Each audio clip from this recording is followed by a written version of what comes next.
Welcome to Science of Slink. I'm very excited about today's guest. We've been chatting back and forth for a while. I'm familiar with your work from, I think we talked about the deconstructing the fitness industrial complex on the episode where we had Teresa from Reimaginement. So if you haven't listened to that, we mentioned it there. You don't have to listen to that one first, though. But it is Dr. Marcia, who is DPT, yoga instructor, also does powerlifting and strongwoman, both, I understand. Also, spoony, disabled, and you may also know from Disabled Girls Who Lift. I think we have a lot of shared interests. I think it would be helpful for folks to start by hearing a little bit more about you, your background, and your relationship to movement in general, and perhaps, if you're interested in sharing, pole specifically. Sure. Dr. Marcia here, she, they.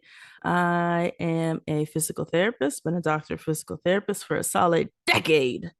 And I see all ages, all sorts of backgrounds, abilities. And then I myself have chronic illnesses that I deal with. I wasn't born with them. They came out of nowhere.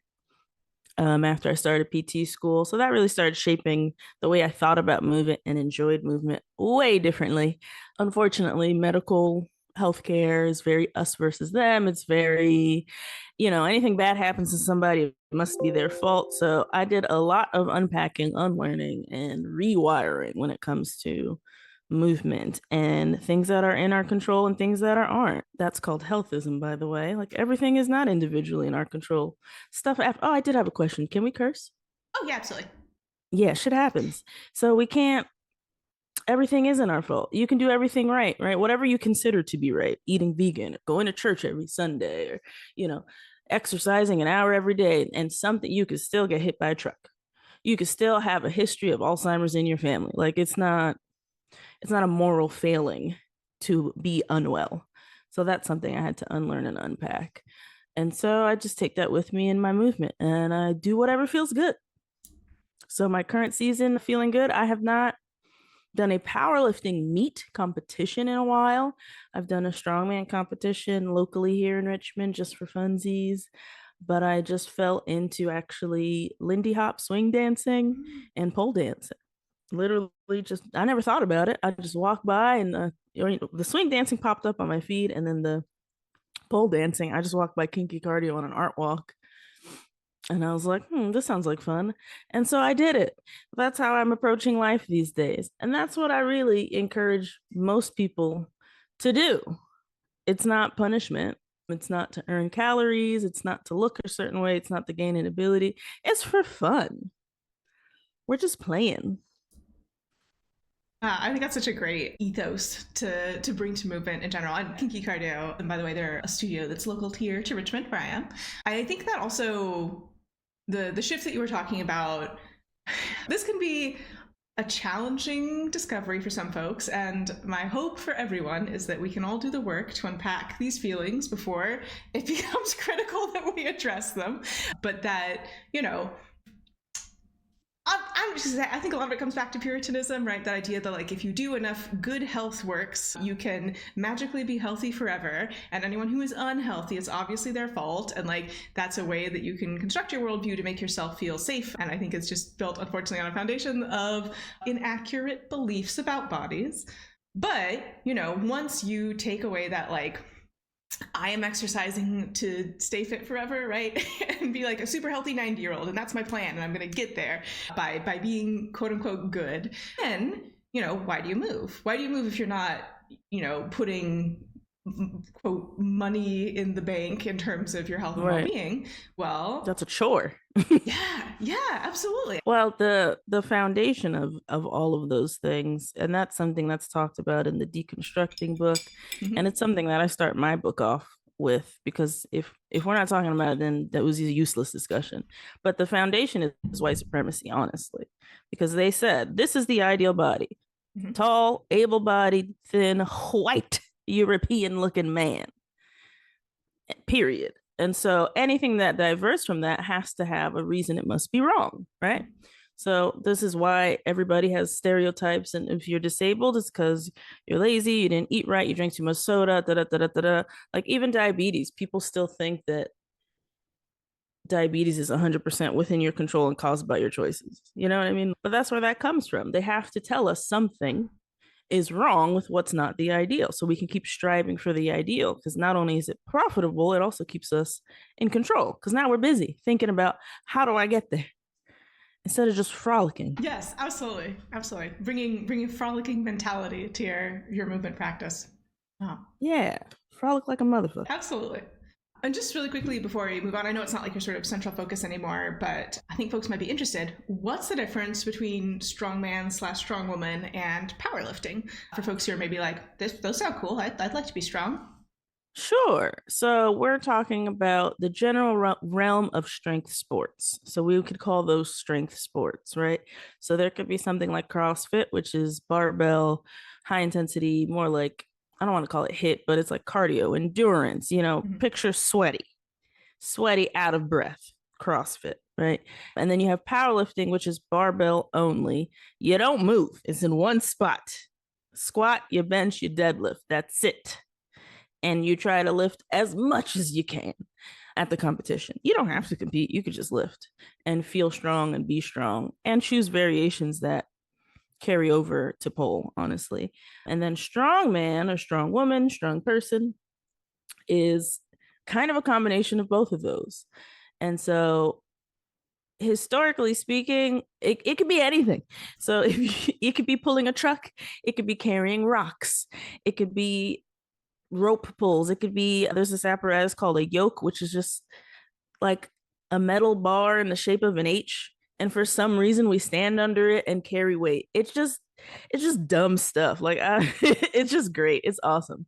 So that one is kind of a combination of both, because you do need just raw strength and you also need some sort of endurance or power. I'm going to say power, not endurance. You need power because all of the things are explosive, quick for the most part, and lots of fun. So I switched from powerlifting. Powerlifting was a lot of fun, but you do have a very precise, specific way of training and kind of forever. Strongman has a little more variety if you want to compete, because every competition, they just make it up. They just tell you what's going to happen. Like one competition, they might be like, we're going to deadlift a car. The next competition, they might be like, we're going to throw balls over a 12-foot thing. Like it's a lot of fun. And then generally speaking, more of these sports are popular and more places have gyms that are not just like UFITs, and not that I think there's anything wrong with those, but the kind of gyms that you have to go to really strain for strongman is a specific kind of gym. And more of those exist. Sometimes they're in the back of CrossFits, but more of the standalone, we just call them like strength gyms. We'll call a UFIT, a Planet Fitness, a commercial gym. There's more standalone gyms. They will be pricier. I'll tell you that up front. It will be pricier, but it is a lot of fun. It's worth diving into. And then if barbells are not your thing, you could swing kettlebells. You could do that instead. If that's not your thing, that's fine. No shade, no tea, no drama. It's okay. I'm a big fan of kettlebells, especially for home training. And I think it's great cross training for pole because it is, power, strength, and endurance. And usually you're not, well, I'm not doing kettlebells for, half an hour straight, no break. I'm doing like shorter intensity, 3 to 5 minutes, like right in that time range where you're going to be doing pole stuff. So I think it's particularly good for cardiovascular endurance because we don't always do a lot of cardio and pole. It depends. Sometimes we can, but yeah. And kettlebell could be good too because you can kind of get out of you can get into some awkward angles with kettlebell, which you need to train for pole. Yeah, absolutely. So yeah, kettlebells are a great option. Yeah, great for dealing with instability as well, which is, pole is interesting because I talk about this quite a bit. Folks who've been my student know I talk about it a lot, but unlike in the other aerial stuff, we can never be right under the point. So there's always a degree of asymmetry in our movement. Almost always. There's like a couple things where we can be perfectly symmetrical. So I'm not saying you shouldn't do like, a bunch of perfectly symmetrical barbell lifts, but if specifically you're cross training for pole, I think, working more unilaterally, working where there's some additional instability, if you have access to cable machines are great, would be, I think, more relevant for pole and cross training. But oh yeah, I mean, if you want to get into the weeds, there's lots of different ways to train with a barbell. You can do like landmine stuff and do rotational movements. You could do single leg lunges. The possibilities are endless. Absolutely. But kettlebells are more accessible in terms of if you just wanted to do something at home really quick, you don't want a gym membership, kettlebells will probably be more accessible. Yeah, absolutely. Has also been my experience. Like, I don't have barbells at home, but I do have a couple of kettlebells. So thinking about, specifically powerlifting, strongman, things where, well, I guess strongman, you're more like competing against other people in the specific things. To me, it's always had like a little bit of a, this is not pejorative, but kind of like county fair kind of feel, where it's like, we're gonna get all the strongest people in this area. We're gonna see who can take home the live turkey. Just kind of vibes that I get. It's very hoorah, and I mean powerlifting. Sometimes they get a little hype, but strongman is like you're gonna lose your voice. It's a spectacle. Yes, spectacle. Yeah. I think it's a great word. Yeah, it's a spectacle. But speaking of county fair, what really is a county fair is Highland Games. I did that once. They will literally have that in the middle of like a Scottish fair. Like that's just a part of it. 100%. Yeah, my family's Scottish. My cousin won the caber toss in her state when she was in high school. So yeah, Highland fairs are fantastic. Yeah, I did it once. It was a lot of fun. It's not great for my personally. I have unstable shoulders, so I was like, that's cool. Never again. But it was fun. It is. And I was a farm kid, but like, especially like the bale toss, that's functional. You need to toss bales all the time. Yeah. But what I was thinking about is powerlifting.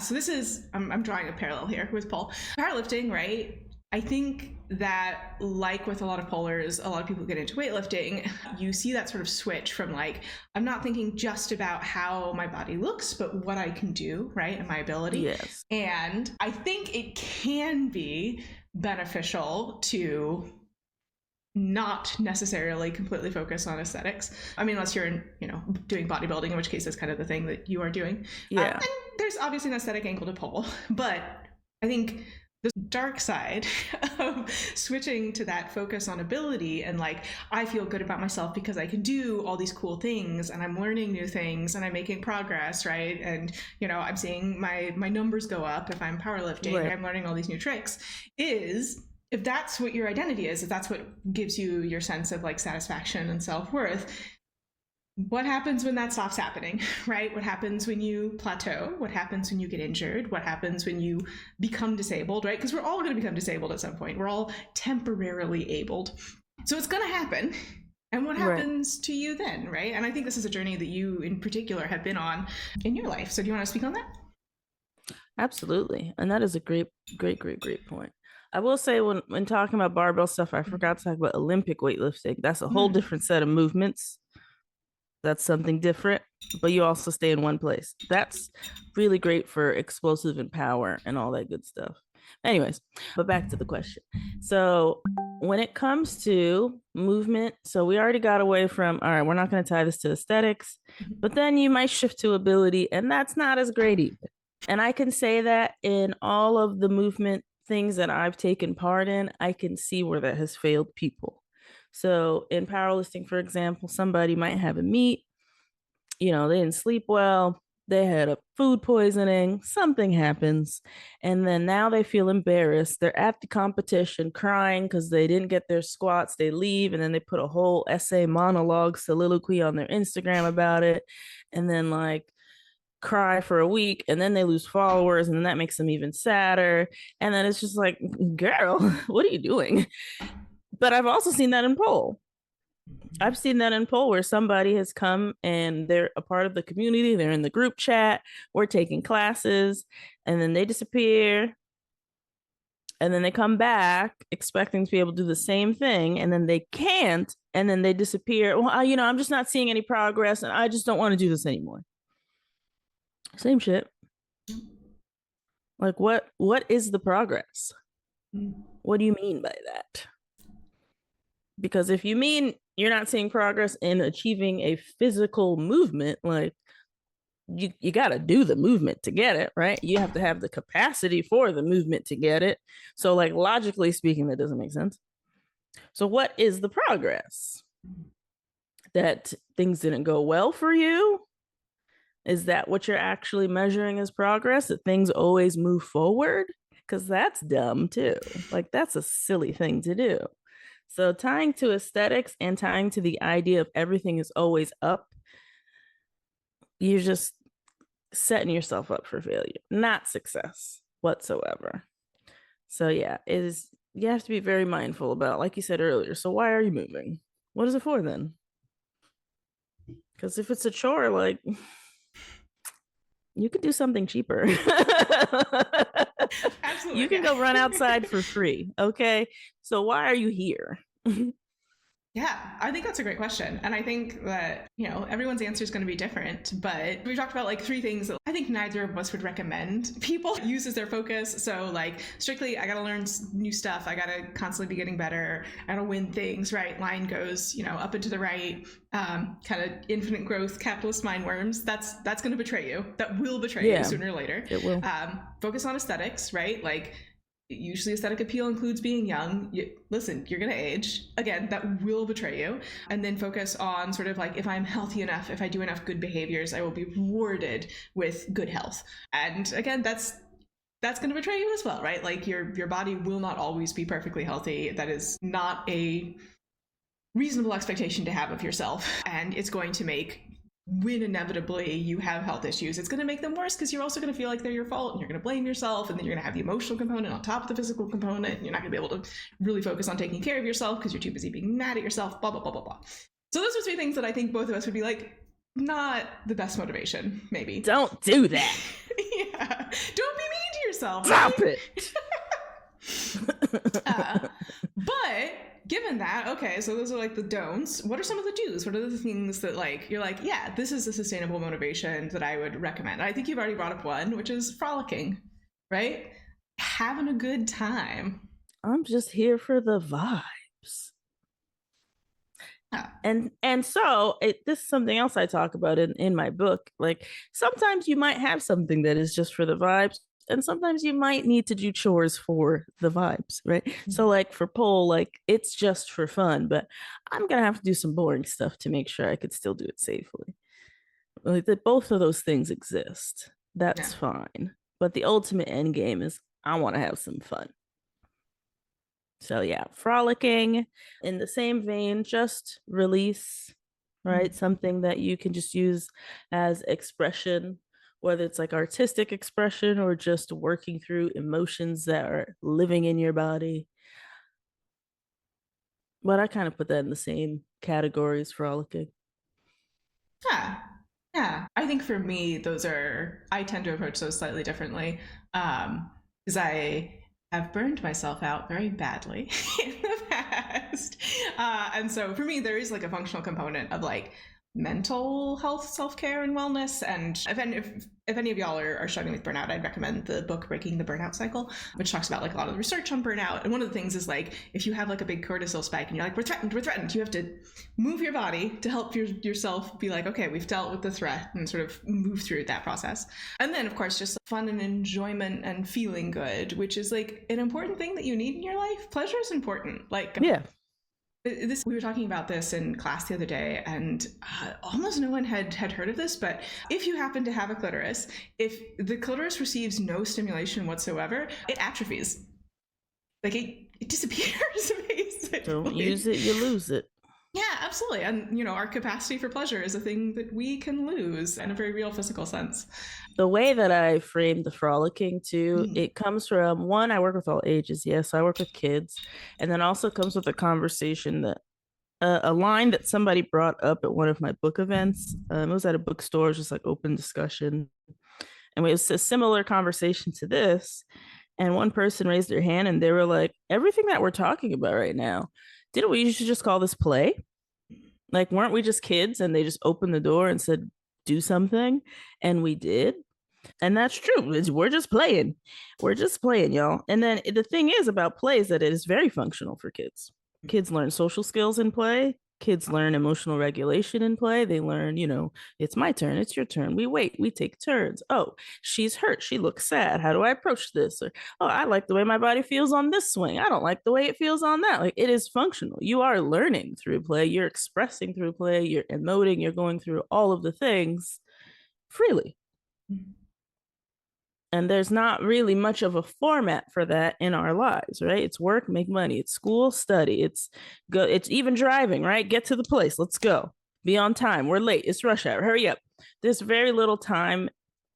There's very zero containers built into capitalism for just open the door and go play.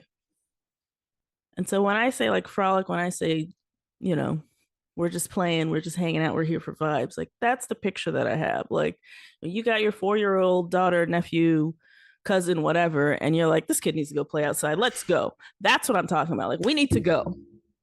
Let's go have some fun. Yeah, 100% play is super, super powerful, super good for us. And yeah, especially as we're adults, it's harder to monetize. It's hard. And that's the thing. Because even when people are talking about, oh, you need self-care, oh, you need self-care. And what do we think of? Things that cost money. Mm-hmm. Here's a list of things to buy. Oh. A couple of points you brought up there really stand out to me. And one is the social aspect, right? The community. And I think that can be another really powerful motivation. And I think you mentioned it, right? Like you're in your group chat with your movement friends and you have this sense of identity and community and belonging that, you know, humans are social creatures. We're not like bees, but we are social. We need some. And having, you know, movement be part of that socialization and having it be a third place perhaps, where you can connect with others about something that is a shared interest is also really powerful and motivating. And I keep, maybe you know this one, there's a study that showed that people who started a new movement program with someone else stayed with it like 10 times longer. And I don't have a citation for that because I can't find the dang study. And this may be one of those like gray literature, somebody heard a citation. But certainly we work out more consistently and more vigorously, actually, if we are working out with others, even if there isn't like a competition component, right? It just feels better to go a little bit harder if you're not by yourself. For most people, that seems to be the case. There's probably individual variation there. Right. Yeah. I was just actually, so my book has a twin. My book, Movement for Everybody, came out the same day Live Nourished came out. And so that one talks about nutrition, diet culture. And it's funny because just yesterday I listened to the second chapter and there's a part where she talks about healthism, you know, the idea that individual choices 100% define your health. But she was also talking about, there was a study with diabetes that showed that people's A1Cs were more controlled if they had a good support system, if they had a good social network. Not even talking about diet, not even talking about weight, not even talking about BMI, which is a joke. It just socialization as a human, having community was it, and she like actually called it a health behavior, like a good health behavior. So that's very real. Yeah, 100%. I know there's been, I don't know, I'd say maybe like the past couple decades, a much bigger interest in social determinants of health.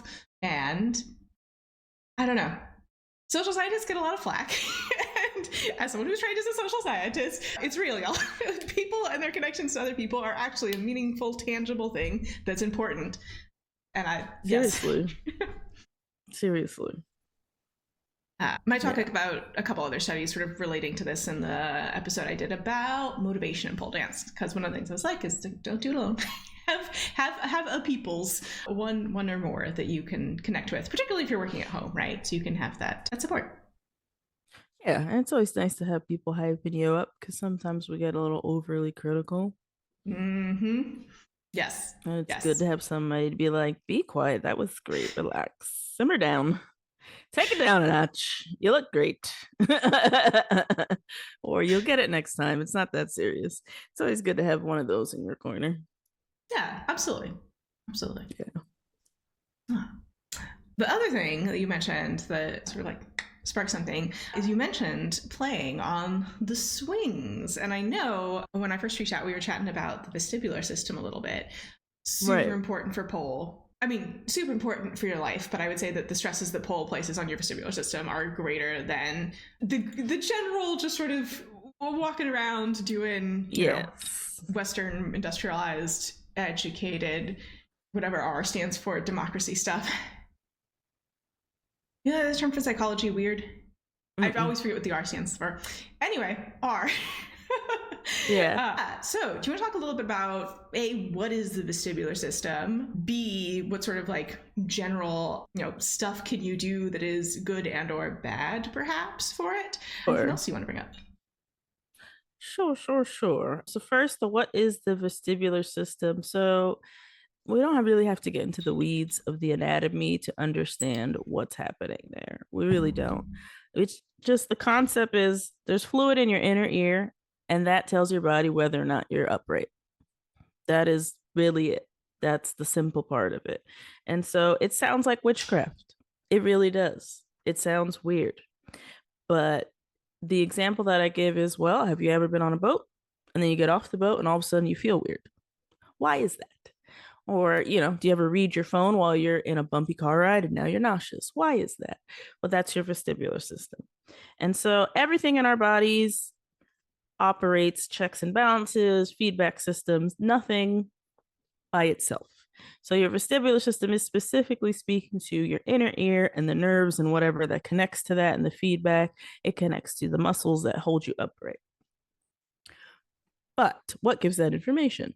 So we have different things that give that information. Your actual position of your joints, where they are in space. So that joint sense is called proprioception. So can you, if you close your eyes and you're just standing somewhere, can you tell, oh yeah, my right foot's on the carpet, my pinky toe's kind of hanging off the rug, that's proprioception. My thumb is pointing up, that's proprioception. So that information feeds into your vestibular. The other thing that feeds into it is vision. What are you looking at? And so that's why when you get off a boat, you get a little wobbly because the horizon was moving and your vision said, we're not moving. And then your inner ear said, cool, bet, got it, I'll adjust. And then you got somewhere where the horizon stopped moving and your inner ear said, what the fuck? So that's why some people get seasick and some people don't, because your vestibular is like, 404 error. We don't got it, boss. So your vision feeds into your vestibular. Now, when we're talking about vision, we're talking about acuity. Do you wear glasses? Your eyesight, and the movement of your eye muscles. So vision and visual motor stuff. So if you need glasses, that's going to mess you up. So you might be a little more clumsy when it's low light, right? You might find you're a little more clumsy when you're wearing sunglasses, right? You might find things are a little weird when you go to the bathroom at 3 a.m. That's your actual acuity. But we also have the motion of your eyes. So your eyes move left, right, up, down, diagonal, and inwards. If the actual muscles of your eyeballs are not functioning well, that's also going to mess things up because you're not going to be viewing things well. So for example, some folks might have trouble going down steps because their eyeball doesn't turn the way it's supposed to turn to look down and say, these are where the steps are. And then you take a tumble. That's also why steps are supposed to have clear lines on them. But anyways, so there are different ways to work on all of those aspects.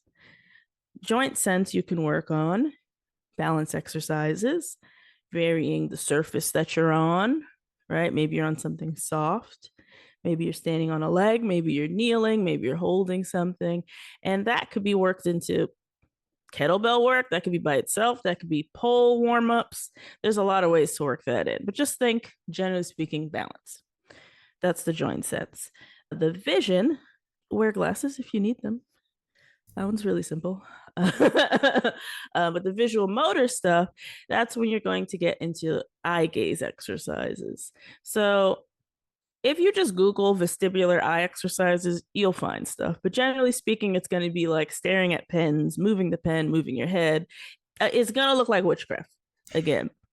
But you just have to imagine in your brain that I'm looking at this pen back and forth, and this is like bicep curls for my eyeballs. It's fucking stupid and weird, but it's real. Muscles move your eyes. You can train them. The only caveat I will put to those is that don't do that. If that's your first time ever messing with it, don't do it when you have somewhere to be, because it can make you nauseous or it can make you feel weird. Because what did we say it affects? The vestibular system. You're going to be changing information, and that might not feel so good. So don't do that for the first time if you have somewhere to be. And then in terms of actual spinning and whatnot, you just got to do it. There's nothing fancy about that at all. But learning the difference between the spins, getting dizzy from your vestibular system, vertigo, and those kind of symptoms, or if your eyes aren't moving correctly, maybe if you spin after a while, your eyes kind of just like boom, boom, boom, boom, boom, boom. That's your vestibular, because your eyes just like, where the fuck are we? That is a room spinning dizziness. That is a am I standing dizziness. That's how we're going to describe that. That is I don't know where my body is dizziness. Then there's that lightheaded dizziness, right? There's faintness. There's like, I didn't eat enough today. I didn't drink enough today dizziness. Those are two separate things. So we do also have to figure out the difference there, because some folks do get confused and they're like, oh yeah, I'm dizzy all the time. I just need to drink more water. And you're like, what kind, bud? Because the water's not going to help vertigo. That's that. One last caveat about that is, like we said, it's the ear. Inner ear. And we may or may not know, ear, nose, and throat is connected. It's a whole bunch of tunnels and open spaces and holes in your face. So anything that is affecting your sinuses, your throat, your ear itself can affect your vestibular system. If you're somebody that gets slammed in allergy season, like, you might get the spins more when you're polling, right? If you're somebody who has just wonky ass periods, like I have wonky ass periods, like I am so allergic to everything the week of my period. I have sinus headaches, sinus migraines. I'm going to be dizzier when I'm on the pole. So that's something else to keep in mind. If you got sick and you're stuffed up, it might get a little weird.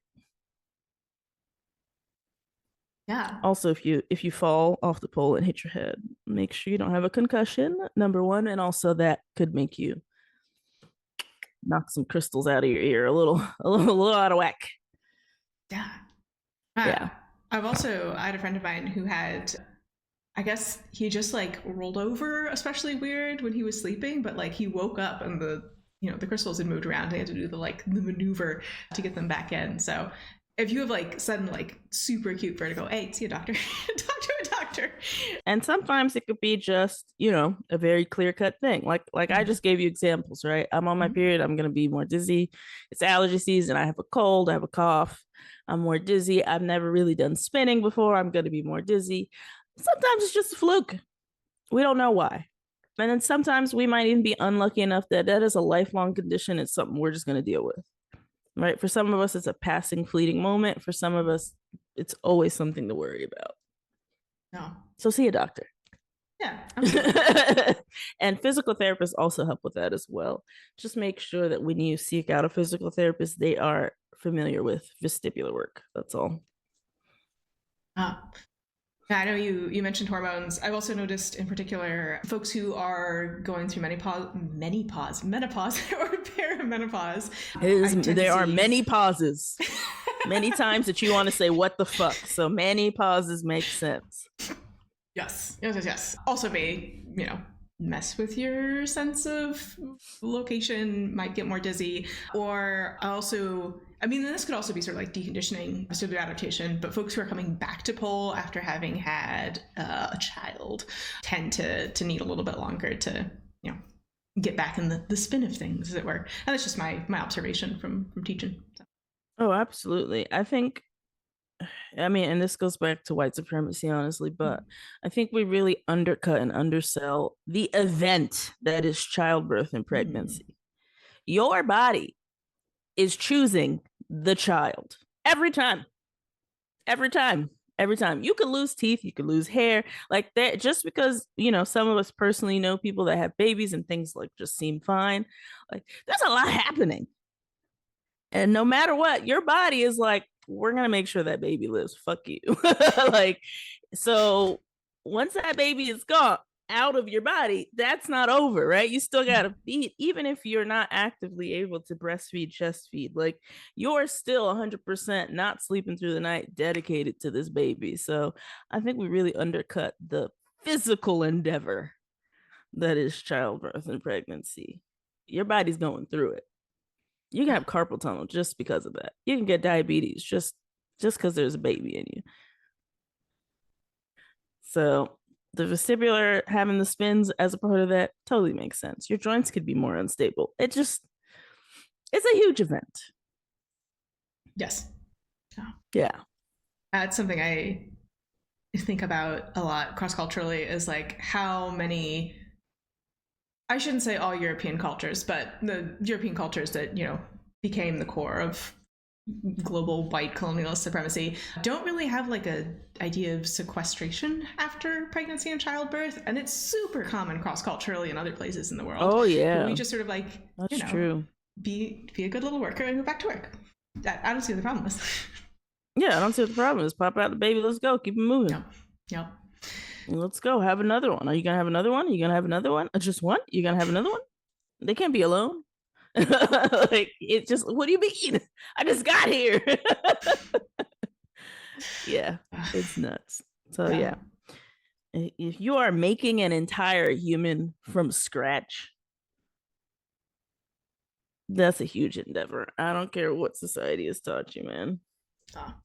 And if you're, a pole dancer and currently pregnant or planning on becoming it, or have just been, some resources that might be helpful for you in particular. There's a book, Flying Through Pregnancy, that's a lot of it's on aerial, but a lot of it's also on pole. That's very helpful. And then I think that's from Spin City. It's from Many Kate's publisher. And then also there's a Pole Mamas on Instagram. They talk a lot about like issues related to this specifically. So some good resources to check out. And definitely. Make myself a note there to are. Put that in the show notes. Yeah, I know tons of PTs that do focus on pelvic health stuff, pelvic floor, which is not just restricted to pregnancy, by the way. If you have pain with sex, constipation, any of that, they can help with that.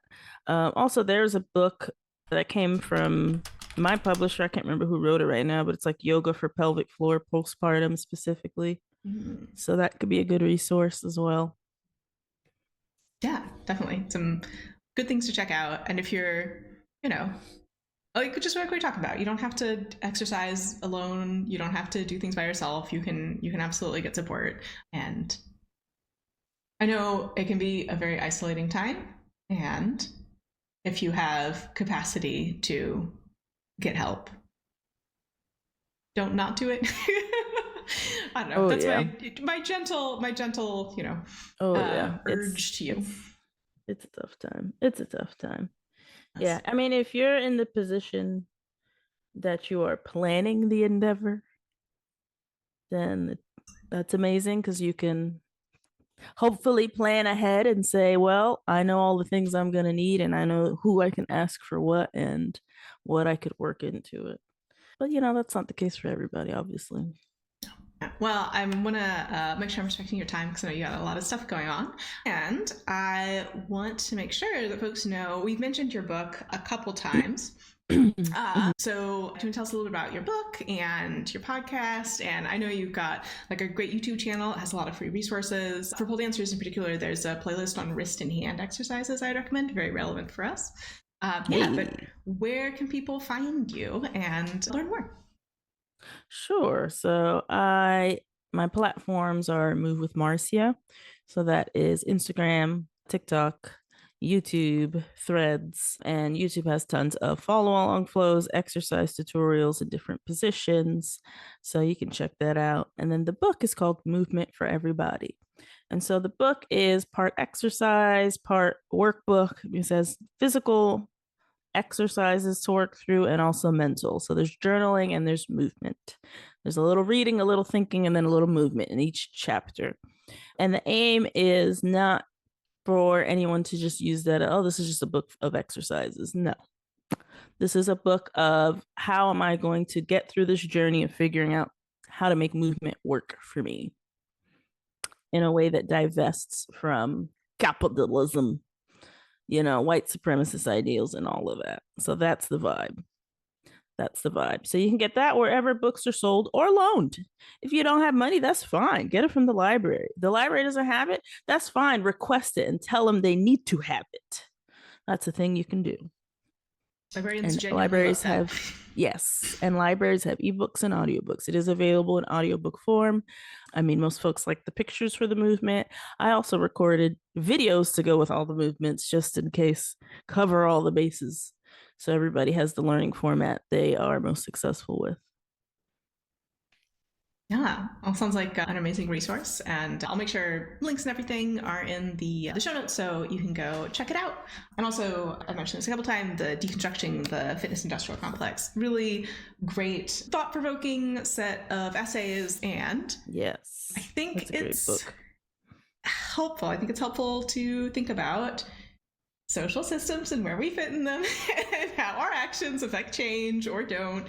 And that includes, how we choose to move and who we choose to support and how we relate to our own bodies. Absolutely. There's a promo code you could use if you are in the US and you want to order it. If you order it directly from North Atlantic Books, my publisher, you can use the code BODY for 35% off and free shipping. So promo code BODY for 35% off and free shipping, only until December 31st though, so. Yes. Limited time offer. Yes. We hate capitalism, but buy now. Listen, just because we don't agree with the system doesn't mean that we don't have to pay rent in it. Yes, that's correct. So yeah, that's the best I could do for y'all. They gave me 4 months of a promo code. Then the cut in the show. So take advantage while you can. Save a couple bucks. Yeah, why not? All right. Well, thank you so much for joining me today, Marcia. Thank you to all of you for listening. Definitely check out Dr. Marcia's stuff. All the stuff is in the links below. And I will talk with you very, very soon. Yeah, sounds good. Thanks for having me.